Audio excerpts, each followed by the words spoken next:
이 접수된 지 111일 만의 일이었습니다. 탄핵 심판 선고의 효력은 재판장인 문형배 헌재 소장 권한대행이 주문을 읽는 즉시 발효되었습니다. 이에 따라서 윤석열 전 대통령은 2022년 5월 10일에 취임한 지 2년 11개월 만에 물러나게 되었습니다. 여러분, 윤석열 대통령에 대한 탄핵 소추의 사유는 5가지였습니다.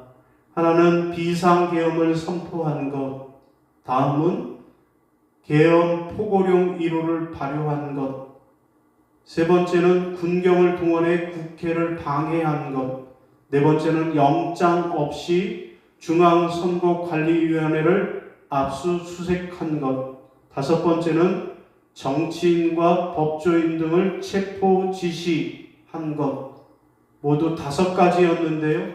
헌재는 이 5가지 사유 모두를 위법의 중대성이 크고 국민의 신임을 배신했다면서 파면 사유로 정당화할 수 있다라고 봤습니다. 그리고 4일 오전 11시 22분에 문형배 소장 권한대행이 주문 윤석열 대통령을 파면한다 라고 선언함으로써 윤석열 대통령에 대한 파면이 이루어졌습니다. 여러분, 우리나라 정치사에서 2번째 대통령의 탄핵된 파면된 사건이었습니다. 안타깝고 또 불안한 그런 모습이라고 하겠습니다. 우리는 이 모습을 TV 생중계로 지켜보았습니다. 여러분, 오늘 본문 말씀은 무슨 말씀입니까? 사울왕의 파면 이야기, 사울왕의 파면 이야기가 오늘 본문의 내용입니다. 여러분, 당시 이스라엘의 초대왕이었던 사울왕에게 큰 어려움이 닥쳤습니다. 사울왕이 왕이 된 지 2년째 되는 해에 블레셋이라고 하는 나라가 침략해 들어왔습니다. 블레셋은 대군을 이끌고 왔습니다. 병거가 3만여, 마병이 6천이며 보병은 해변의 모래알과 같이 많았다라고 말씀합니다. 자, 이에 맞서는 이스라엘 군대의 수는 겨우 3,000명에 불과했습니다. 10분의 1도 안 되는, 100분의 1밖에 안 되는 그런 군대의 힘을 가지고 블레셋과 싸우게 된 것입니다. 자, 상황이 이렇게 되자 사울왕의 마음이 불안해지기 시작했습니다. 그래서 사람을 보내 선지자 사무엘을 오시라고 전령을 보냈습니다. 그러자 사무엘은 7일 후에 도착하겠다라고 해답을 했습니다. 자, 그런데 문제는 약속된 일주일이 지났는데도 선지자 사무엘이 나타나지 않았습니다.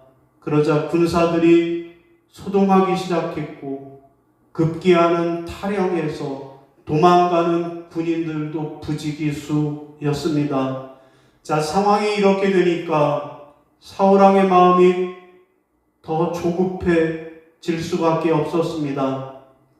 그래서 사울왕이 한 가지 묘안을 생각해냈습니다. 그 묘안은 바로 사무엘 선지자가 오지 않으면 내가 대신 하나님께 제사를 드리면 되지 라고 하는 것이었습니다. 여러분, 제사는 제사장만이, 선지자 사무엘만이 하나님 앞에 드릴 수 있는 영적 권한이었습니다. 그런데 사무엘 왕이 선지자가 없으면 왕인 내가 드리면 되지 라고 하나님께 번제를 드렸던 것입니다. 자, 번제가 끝나자마자 사무엘이 도착을 했습니다. 사무엘이 멀리서 번제의 불이 타오른 것을 보고 사울왕에게 말합니다. 왕이 행한 것이 무엇입니까?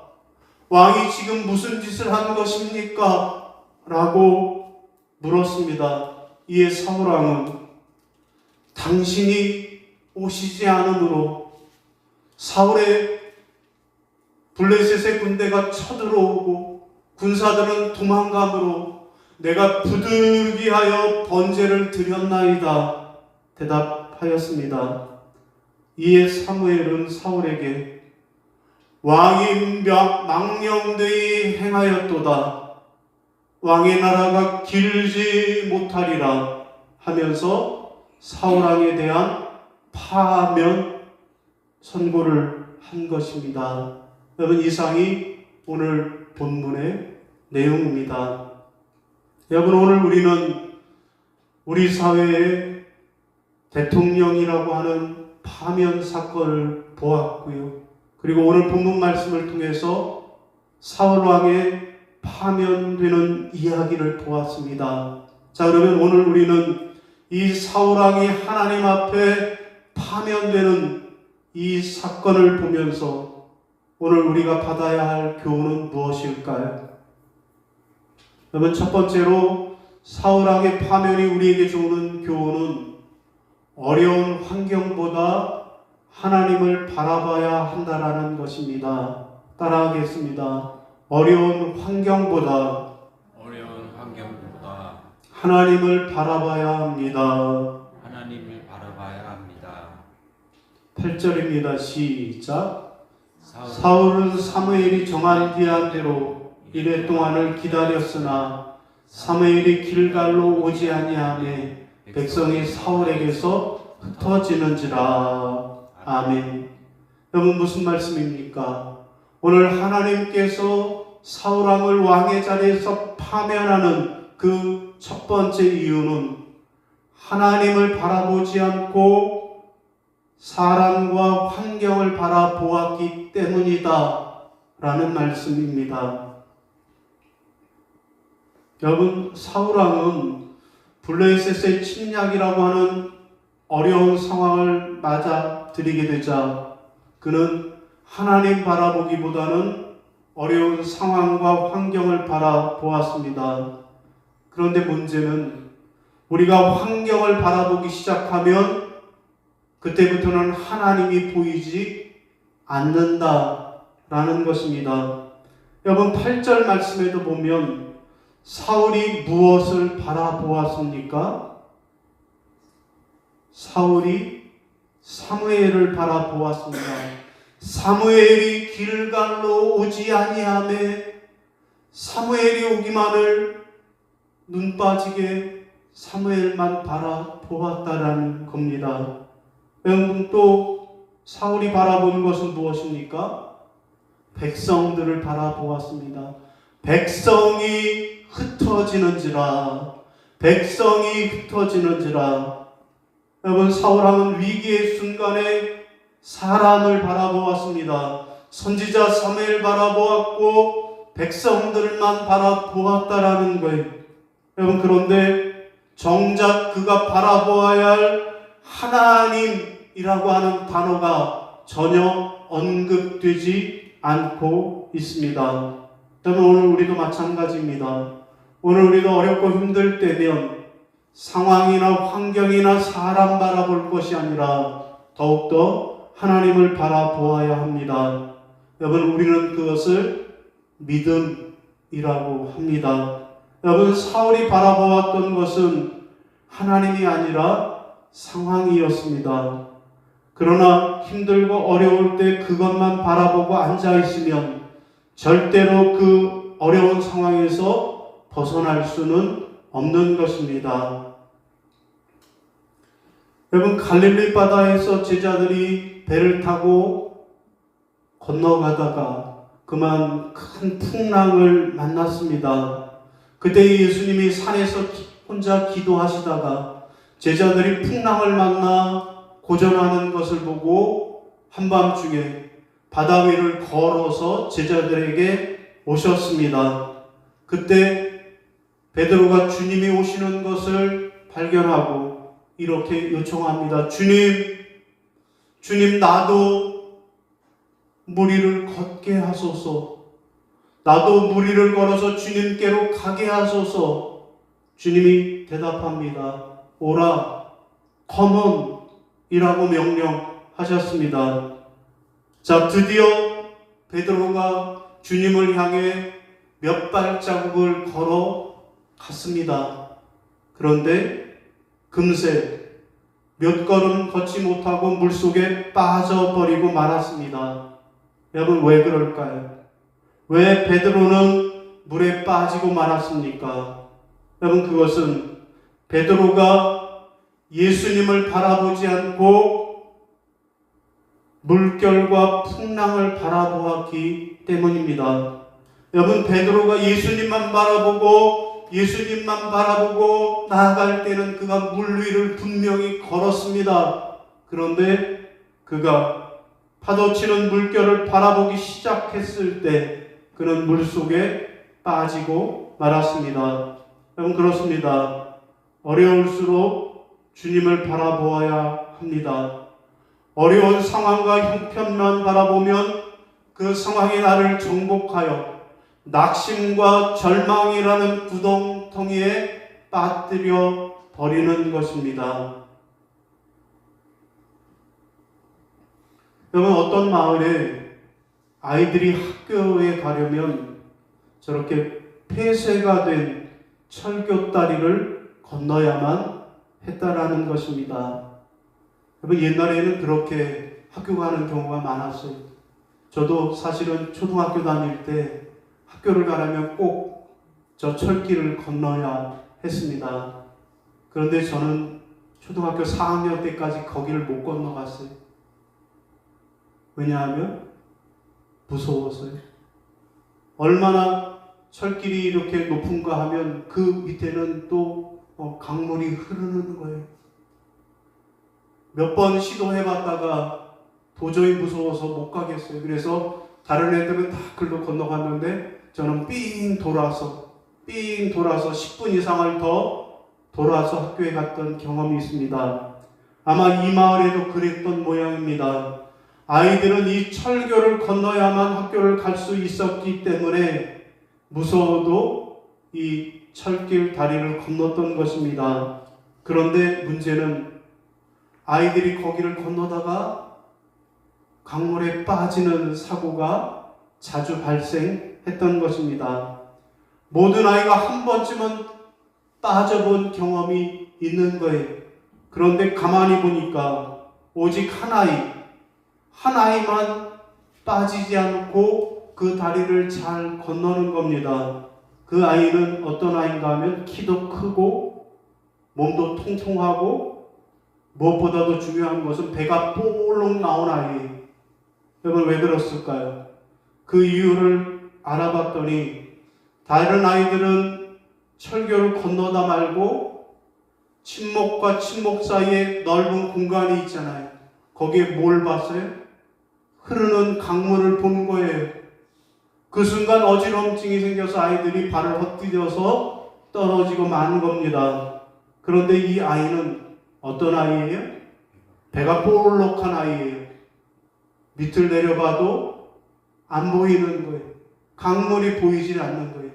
그래서 앞만 보고 걸어갔던 것입니다. 그래서 빠지지 않았다라는 겁니다. 여러분, 그렇습니다. 어려운 상황일수록 우리는 사람과 환경 보지 말고 하나님만 바라보아야 하겠습니다. 어려움 당할 때 우리가 무엇을 바라보느냐가 중요합니다. 바라보는 것에 따라 생각이 바뀌고 생각이 바뀜에 따라서 우리의 행동도 달라지는 것입니다. 우리가 아무리 어려움을 당해도 하나님만 바라본다면 하나님의 권능이 우리에게 나타나게 될 줄로 믿습니다. 사랑하는 성도 여러분, 사울왕처럼 파면되지 않으려면 우리는 어떻게 해야 할까요?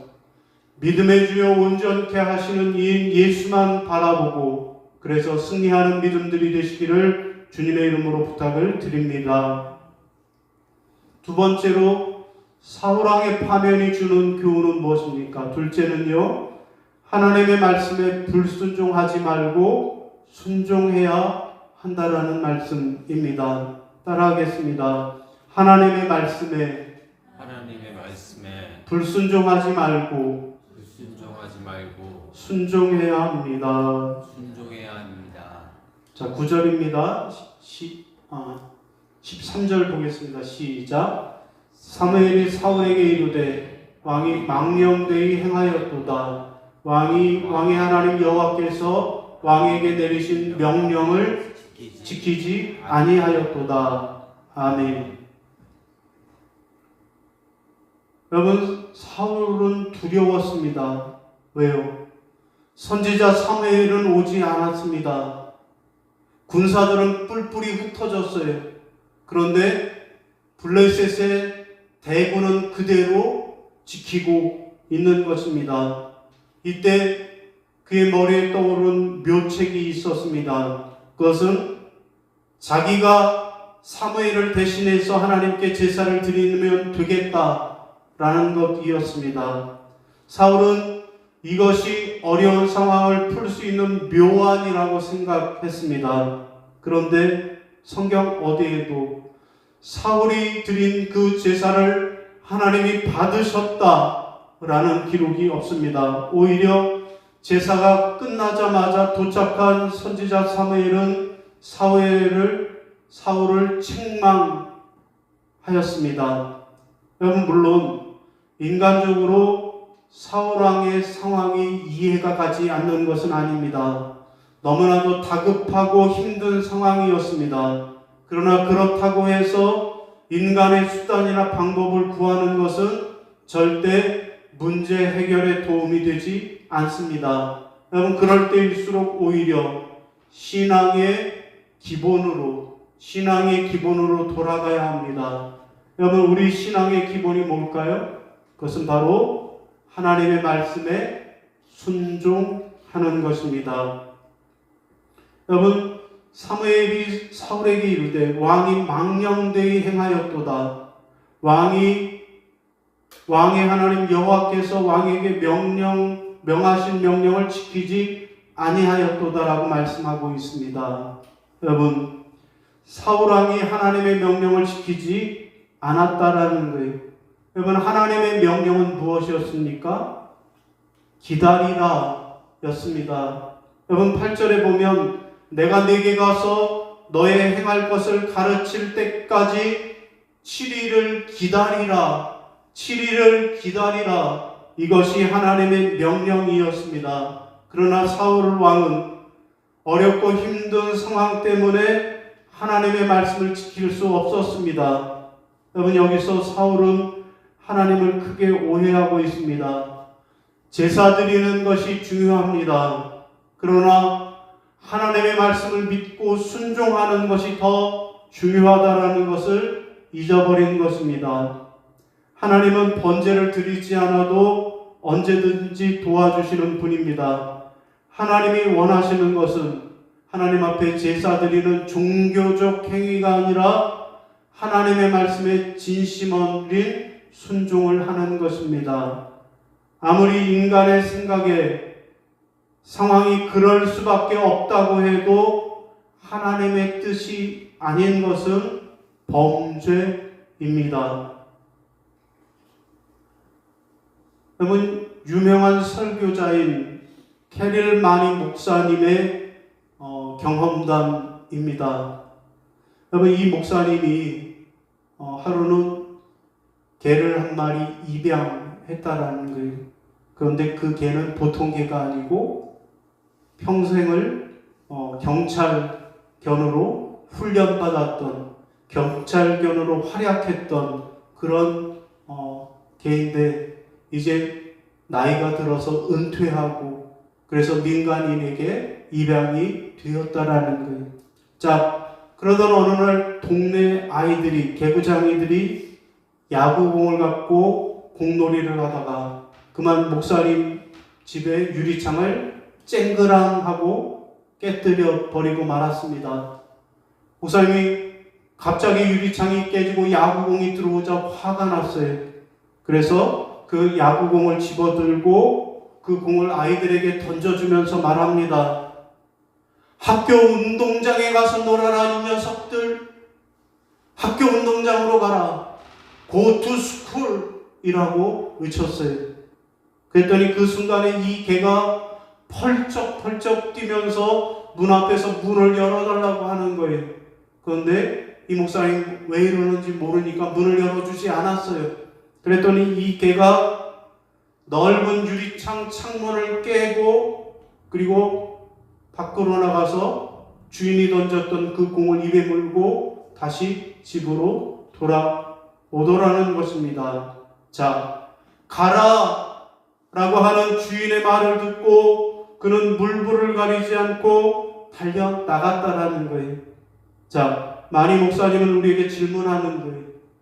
저 개처럼 우리는 우리의 주인된 하나님의 말씀에 순종하고 있습니까? 질문했다라는 것입니다.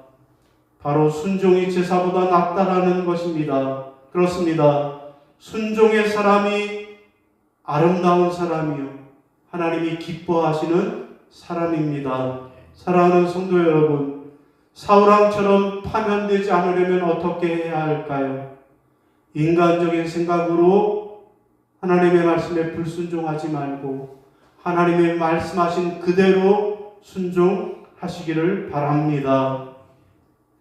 오늘 말씀을 정리하겠습니다. 여러분, 오늘 우리의 본문 말씀은 사울왕이 파면된 이야기입니다.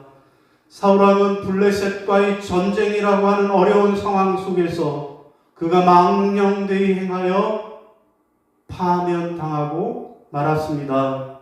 여러분, 오늘 사울왕의 파면이 우리에게 주는 교훈은 무엇입니까? 첫째는요, 어려운 환경보다 하나님을 바라봐야 한다라는 것입니다. 둘째는요, 하나님의 말씀에 불순종하지 말고 순종해야 한다라는 말씀입니다. 사랑하는 성도 여러분, 바라기는 여러분이 삶의 환경이 어려울지라도 그때 하나님만 바라보시고 하나님의 말씀에만 순종하셔서 그래서 하나님으로부터 사울왕처럼 파면당하지 않고 오히려 착하고 충성된 종이라고 칭찬받는 저와 여러분이 다 되시기를 주의 이름으로 축원합니다. 아멘. 예, 자리에서 일어나셔서 결단